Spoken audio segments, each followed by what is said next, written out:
Doctor Sheikh से request करूंगा कि कृपया हमें अपने बारे में थोड़ा बताएं और अपने विचार रखें।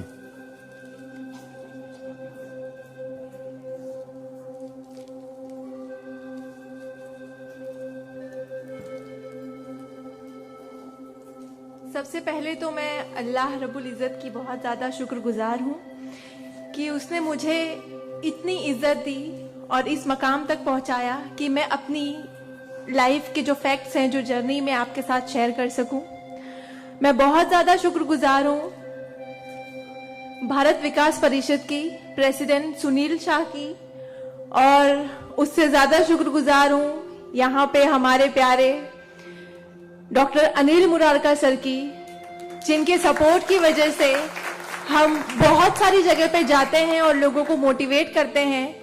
और जितना डॉक्टर अनिल मुरारका सर एक डिसेबिलिटी को लेकर जितना कंसर्न्ड है, उतना मैंने किसी को नहीं देखा। तो I really thankful for him for that. 2008 मैंने अपना 10th क्लियर किया था। मैंने टॉप किया था पूरे जोगेश्वरी में विद 92.15% लेकर, और मेरा ख्वाब था कि मैं डॉक्टर बनूं और लोगों को सर्व करूं। मैं मिडिल क्लास से ताल्लुक रखती हूँ। मेरे जो अब्बू हैं वो वेजिटेबल वेंडर हैं, तो हमारे घर पे बहुत फाइनेंशियली प्रॉब्लम थी। तो मेरा बस एक ख्वाब था कि मैं डॉक्टर बनूं, लोगों की हेल्प करूं, और उसके लिए मैंने साइंस में एडमिशन लिया। देन 11 साइंस जब मैंने एडमिशन लिया, मेरा कॉलेज बांद्रा में था और मेरा घर जोगेश्वरी में। मैं रोज लोकल ट्रेन से ट्रैवल करती थी Jogeshwari to Bandra. 7 October 2008 that was the day जब मैं कॉलेज से घर वापस आ रही थी। मेरे सेमेस्टर चल रहे थे उस वक्त, और सुबह 10 बजे का वक्त था। 10 बजे आप सब लोग मुंबई से बिलोंग करते हैं, सबको पता है लोकल ट्रेन में बहुत रश आर होता है। वो ट्रेन जब अंधेरी से निकली, मैं अपनी सीट से उठी और मुझे नेक्स्ट स्टेशन मेरा जोगेश्वरी था, मुझे वहां उतरना था। लेकिन मेरे सीट से उठने और स्टेशन के आने तक के बीच में वो एक लम्हा था जिसमें मेरी पूरी जिंदगी बदल गई। मैं जब सीट से उठी, उसके नेक्स्ट मोमेंट मैंने अपने आप को ट्रेन की पटरियों के नीचे पाया, और जब मेरी आंखें खुली तो वही ट्रेन जिसमें मैं ट्रैवल कर रही थी वो मेरी आंखों के ऊपर से बहुत तेजी से गुजर रही थी। एक लम्हे को लगा कि मैं कोई ख्वाब देख रही हूं, लेकिन जब ट्रेन पूरी तरह से मेरे पैरों से गुजर गई, मैं वहां हेल्पलेस थी। और जब बहुत दूर जाके किसी ने चेन रोकी, वो ट्रेन रुकी, और उस ट्रेन को रुकता हुआ देखकर मुझे एहसास हुआ कि मैं कोई ख्वाब नहीं देख रही हूँ। मैं सच में ट्रेन से गिर चुकी हूँ, और मैंने अपनी दोनों टांगे उस ट्रेन के पहियों के नीचे आ गई है जिसमें मैं ट्रैवल कर रही हूँ। वो पूरी 12 डब्बे की ट्रेन मेरे पहियों से गुजर गई। किसी ने चेन रोकने की हिम्मत नहीं की। और मैं जब वहां गिरी तो लोगों ने मुझे देखा, और 10-15 मिनट बाद काफी लोग आए, मेरे आसपास खड़े हो गए। मेरे पास सेलफोन नहीं था। मैंने अपनी बैग से उस वक्त डायरी निकाली, मैंने लोगों को फरियाद की, बहुत रिक्वेस्ट की, बहुत रोया वहां पर कि मेरे घर पे एक फोन कॉल करके बता दो कि मैं यहाँ पे हेल्पलेस पड़ी हूँ विथ हेवी ब्लीडिंग, मेरे बचने की कोई चांस नहीं है। एटलीस्ट मेरे घर वालों को पता होना चाहिए कि मैं यहाँ पे इस हालत में हूँ, मुझे लावारिस लाश बन के नहीं मरना है। बट उस वक्त मैं यही कहूंगी कि अल्लाह ताला की मसलहत थी। अल्लाह ताला उस वक्त जो मेरी तकदीर में था, किसी ने मेरी हेल्प नहीं की, और मैं वहां पे 30 मिनट ऑलमोस्ट मैं ट्रैक पर विथ हैवी ब्लीड, मेरे दोनों पैर ट्रेन के पहियों के नीचे आ गए थे। मैं उसी हालत में पड़ी रही और मैं कॉन्शियस थी। मैं बस लोगों के सामने रो रही थी कि मुझे कोई पानी पिला दो, कोई घर वालों को कॉल कर दो, लेकिन किसी ने हेल्प नहीं की। And after 30 minute I got railway help. Then मुझे गवर्नमेंट हॉस्पिटल लेकर जाते हैं, वहां पर भी कुछ ओटी स्ट्राइक होता है, मुझे फौरी ट्रीटमेंट नहीं मिलता है। एंड देन मेरा एक्सीडेंट सुबह 11 बजे होता है, और मुझे 6 बजे जब मेरी फैमिली प्राइवेट हॉस्पिटल लेकर जाती है, then I got a treatment. And उसके बाद 16 साल की थी मैं जब मेरे साथ ये एक्सीडेंट हुआ। आप समझ सकते हैं 16 साल की उम्र में 1 मिनट में मेरे 2 पैर कट गए थे, मैं डिसेबल हो गई थी, मैं हेल्पलेस हो गई थी, मैं खुद से उठ नहीं पा रही थी, ना बैठ पा रही थी, ना एक तरफ से दूसरी जगह मूव हो पा रही थी। मैं मेंटली डिसेबल हो गई थी, फिजिकली डिसेबल हो गई थी और फाइनेंशियली कंडीशन भी काफी वीक थी। वो सारी चीजें मेरे दिमाग में चल रही थी और जब लोग मुझे देखने आते थे तो कुछ लोग हमदर्दी में नेगेटिव कमेंट्स भी करते थे कि 16 साल की बच्ची है, 2 पैर खो दिए हैं, सारी जिंदगी माँ बाप के ऊपर बोझ रहेगी, ये जिंदा क्यों है, इससे अच्छा ये मर जाती। ये सारी बातें लोग आके जब मेरे सामने करते तो मेरे जहन में वो सारी बातें चलती कि सीरियसली मुझे अल्लाह ने जिंदा क्यों रखा। जब मुझसे दोनों पैर ही लेने थे 16 साल की उम्र में, मैं खुद से मूव नहीं कर सकती हूँ, मेरी मम्मी को इतना सब कुछ झेलना पड़ रहा है। जिस उम्र में मुझे अम्मी की हेल्प करनी चाहिए उस उम्र में वापस से मम्मी मुझे गोद में उठाकर लेकर जा रही है, वापस से मेरी खिदमतें कर रही हैं। तो मेरी जिंदगी का मकसद क्या है? मुझे दोबारा जिंदगी क्यों दी अल्लाह ने? मैं बहुत शिकायतें करती थी अल्लाह से, मैं बहुत रोती थी, लेकिन उस मुश्किल वक्त में मेरे कॉलेज, मेरे स्कूल टीचर्स और बहुत से ऐसे नेक बंदे भी थे जिन्होंने मुझे हौसला दिया। उनमें सबसे पहले मेरी फैमिली आती है, मेरी बड़ी सिस्टर की फैमिली आती है। मेरी मम्मी ने मुझे एक जुमला कहा जो जिंदगी भर और मैं हर फंक्शन में बोलती हूँ, वो कि बेटा तुम रो मत, तुम्हारे साथ आज जो ये हादसा हुआ है, अल्लाह ने तुमसे सिर्फ 2 पैर लिए हैं, तुम्हारे पास तुम्हारा दिमाग है, तुम इतनी फास्ट ट्रेन से गिरी हो, तुम्हारे सर पे चोट लग सकती थी, तुम्हारी जान जा सकती थी, लेकिन अल्लाह ने सिर्फ तुमसे 2 मामूली पैर लिए हैं। क्या पता फ्यूचर में तुम्हारे लिए बहुत कुछ रखा हो। तब मुझे बातें उनकी समझ नहीं आती थी, लेकिन अल्हम्दुलिल्लाह अल्लाह का लाख लाख शुक्र है कि आज इस मौके पर जब लोग मुझे एज अ इंस्पिरेशन समझते हैं, एक आइडियल करते हैं, तो मुझे समझ में आता है कि मेरी अम्मी सच बोलती थी कि हौसला रखो, सिर्फ 2 टांगे गई है। आज मैं जब अपने प्रोस्थेटिक लेग से चलती हूँ तो लोगों को पता नहीं चलता कि मेरे पास 2 पैर नहीं है, मेरा एक पैर थाइस के पास से नहीं है, दूसरा नी के पास से नहीं है, बट लोगों को ये अंदाजा नहीं होता है। तो बस मेरी अम्मी ने जो एक बात कहा था कि अल्लाह पे यकीन रखो बच्चा, तुम्हारे साथ जो हो रहा है और जो होगा वो सब अल्लाह ने प्लान किया हुआ है, तुम बस हिम्मत मत हारो कभी भी और बस डटे रहो अपने जुनून के पीछे कि तुम्हें डॉक्टर बनना है। तुम्हारी 2 टांगे नहीं तो क्या हुआ, तुम्हारे पास दिमाग है, तुम ज़हीन हो, तुम आगे बढ़ो। और क्या पता तुम आगे लोगों को आइडियलाइज कर, लोग तुम्हें आइडियलाइज करें इस चीज को लेके। मेरे doctor Sanjay Kantharia, orthopaedic surgeon, उन्होंने सबसे ज्यादा सपोर्ट किया इस बात को लेकर कि तू डॉक्टर बन।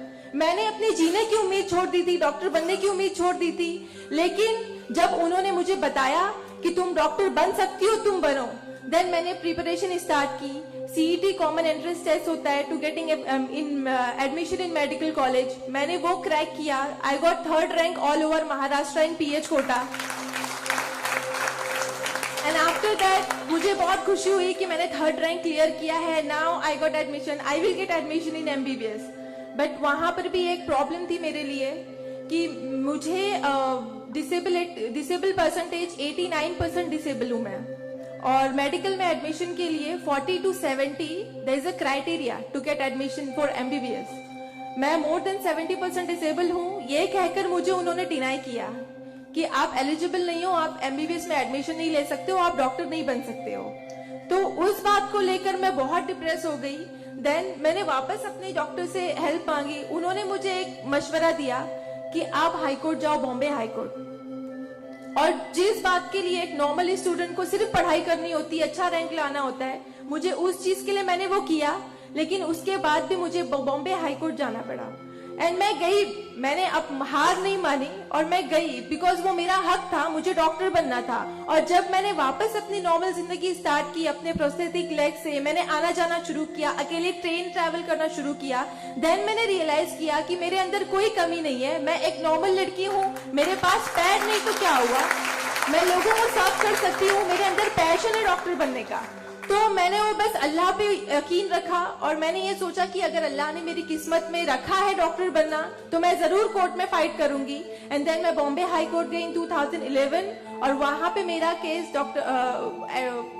मोहित शाह, चीफ जस्टिस मोहित शाह ने देखा, उन्होंने मुझे ऑब्जर्व किया, मेरे प्रीवियस स्टडी रिकॉर्ड्स देखे, वो सारी चीजें देख के, और उन्होंने जब मेरा पैशन देखा डॉक्टर बनने का, सर्व करने का, देन उन्होंने मेरे फेवर में फैसला दिया। एंड 2011 अल्लाह का लाख लाख शुक्र है कि मुझे इंडिया के टॉप मोस्ट कॉलेज में एडमिशन मिला, which is Seth GS medical college and KM hospital. Then 2011 में मैंने अपना एमबीबीएस में एडमिशन लिया। वो जर्नी बहुत आसान नहीं थी मेरे लिए, क्योंकि मेरे पास दो पैर नहीं है, और जब मेरी काउंसलिंग चल रही थी एडमिशन को लेकर, तो काफी जो डॉक्टर्स का पैनल था उन्होंने मुझे बहुत कुछ हकीकत बताई थी कि आपके लिए डॉक्टर फील्ड आसान नहीं है, इसमें पढ़ाई करना 5.5 साल, आपको एक ओपीडी से दूसरी ओपीडी जाना होगा, और तब मैं 2 क्रचेस यूज करती थी मेरे लिए। तो आपके लिए बिल्कुल भी आसान नहीं है, आप हार जाओगे, 1 साल पढ़ोगे, दूसरे साल आप डिनाई कर दोगे, एडमिशन नहीं लोगे, आप गिव अप कर लोगे। लेकिन बस मैंने दिल में ठान लिया था कि मुझे इन्हें गलत साबित करना है, और मुझे लोगों को प्रूव करके दिखाना है कि एक लड़की जो 89% डिसेबल है, जिसे लोग ये कहकर सुनाते थे कि सारी जिंदगी माँ बाप के ऊपर बोझ पर बनी रहेगी, उन्हें प्रूव करना है कि मैं डॉक्टर बन के लोगों को सर्व कर सकती हूँ। और जो मेरे दूसरे डिसेबल भाई बहन हैं, उन्हें भी शो करना है कि after disability, after accident, post accident जो लाइफ होती है वो आप नॉर्मल गुजार सकते हो अपने हौसले की बनिस्बत। तो मैं बस 5.5 साल मैंने बहुत कोशिश की, बहुत दर्द सहे, लेकिन मैंने अल्हम्दुलिल्लाह 2016 में फर्स्ट क्लास से मैंने अपना एमबीबीएस क्लियर किया। और इस बात को देखते हुए मुझे बहुत खुशी होती है, इस बात को बहुत प्राउड मोमेंट था मेरे लिए कि इन 2016 ऑन वुमेन्स डे 8 मार्च मुझे बॉम्बे हाई कोर्ट में फेलिसिटेट किया गया, जो एक हिस्टोरिक मोमेंट था वहां पर कि आउटसाइड से किसी को उन्होंने फेलिसिटेट किया। देन उसके बाद मुझे काफी कॉल्स आए, एज अ मोटिवेशनल स्पीकर मुझे काफी अवार्ड्स मिले, और तब मैंने सोचा कि मेरी जर्नी सिर्फ एमबीबीएस तक नहीं, मुझे लोगों को और प्रूव करना है कि 89% डिसेबल होके अगर मैं एमबीबीएस कर सकती हूँ, तो मुझे मेडिकल फील्ड की हायर डिग्री अचीव करनी है, which is MD, medicine in doctor in medicine. Then मैंने उसके लिए भी कॉमन एंट्रेंस टेस्ट दिया, and again I got third rank in all over Maharashtra. और यहाँ पर भी देन अगेन उन्होंने प्रॉब्लम क्रिएट की मेरे लिए। After completing my MBBS with flying colours, उन्होंने वापस मेरा मेडिकल एडमिशन डिनाई किया कि आप नहीं कर सकते हो because you are 89% disable. Then मुझे एक बहुत हम्बल इंसान मिले, member of parliament Kirit Somaiya sir, उन्होंने फौरन से मेरी एप्लीकेशन सेंट्रल हेल्थ मिनिस्टर के पास लेकर गए, और वहां से विद इन 2 डेज ये जो क्राइटेरिया है 40 to 70% डिसेबिलिटी का मेडिकल में एडमिशन के लिए, this is a 20 years old clause, और विद इन 2 डेज ये क्लॉज चेंज करवाया उन्होंने बिकॉज ऑफ माई एप्लीकेशन। वो क्लॉज चेंज होके बस ये है कि मिनिमम 40% क्राइटेरिया है, और मोर देन 70% जो भी डिसेबल हैगा they will get admission in medical field. तो मेरी जो जर्नी थी यहाँ तक की, और उसके बाद मैंने रिसेंटली 2019 में मैंने एमडी में एडमिशन लिया, और with same college Seth GS medical college in KM hospital, और मैं अभी रिसेंटली फर्स्ट ईयर रेसिडेंट हूँ एमडी पैथोलॉजी में। मेरी जो यहाँ तक की जर्नी है, मैंने बहुत अच्छे से तो नहीं बताया आपको, लेकिन बहुत सारी बातें मिस है इसमें बिकॉज मेरे पास टाइम नहीं है, आप लोगों को भी लेट हो रहा है। लेकिन ये सारी जो मेरी जर्नी है, ये सब बताने का मकसद यही है आप लोगों को कि जिंदगी में देखो चाहे कुछ भी प्रॉब्लम आए, बिकॉज मेरी लाइफ में मुझे लगता है कि सारी प्रॉब्लम्स थी, फाइनेंशियल प्रॉब्लम्स थी, फिजिकल प्रॉब्लम थी, मेंटल प्रॉब्लम थी, ये सारे ऑड्स थे मेरी लाइफ में, लेकिन मैंने बस 2 चीजें ध्यान में रखी। एक तो मेरी अम्मी की बात कि अल्लाह पर यकीन रखो, अल्लाह अपने बंदों से 70 माओं से ज्यादा प्यार करता है। एक माँ हमारी छोटे से दर्द को बर्दाश्त नहीं कर सकती, वो तो 70 माओं से ज्यादा प्यार करता है, तो हमें दर्द में कैसे रख सकता है वो, तो उसने जरूर कुछ अच्छा रखा है हमारे लिए। अगर छोटी सी प्रॉब्लम आई जिंदगी में तो उससे हार नहीं मानो, उससे लड़ना सीखो, हमेशा अपना हौसला जिंदा रखो, बिकॉज आपके पास अगर हौसला है तो आपकी लिए जिंदगी जीने की उमंग रहेगी। बिकॉज बगैर हौसले के कोई जिंदगी नहीं जी सकता। तो आप लोग प्लीज, अगर छोटी से छोटी प्रॉब्लम भी आए, कोई भी परेशानी आए, आप लोग लड़ना सीखिए और जिंदगी जीना सीखिए। बिकॉज मेरे एक्सीडेंट के बाद मुझे लगा मैं इतनी सारी कोशिशें नहीं करती तो मैं आज यहाँ पर खड़ी होके एज अ डॉक्टर आप लोगों से इंटरेक्ट नहीं हो रही होती। तो बस कभी भी हार मत मानिए। और ये एक शेर है आप सबके लिए, हौसले की तुर्कश में कोशिश का वो तीर जिंदा रख। तरकश मतलब जिसमें तीर रखते हैं। हौसले की तरकश में कोशिश का वो तीर जिंदा रख। हार चाहे जिंदगी में सब कुछ, हार जा चाहे जिंदगी में सब कुछ, मगर फिर भी जीतने की उम्मीद जिंदा रख। Thank you so much, thank you all of you मुझे इतने अच्छे से सुनने के लिए। और मैं बहुत ज्यादा थैंकफुल हूँ डॉक्टर अनिल सर की और भारत विकास परिषद की कि उन्होंने मुझे इतना सुनहरा मौका दिया आप लोगों से इंटरैक्ट का। थैंक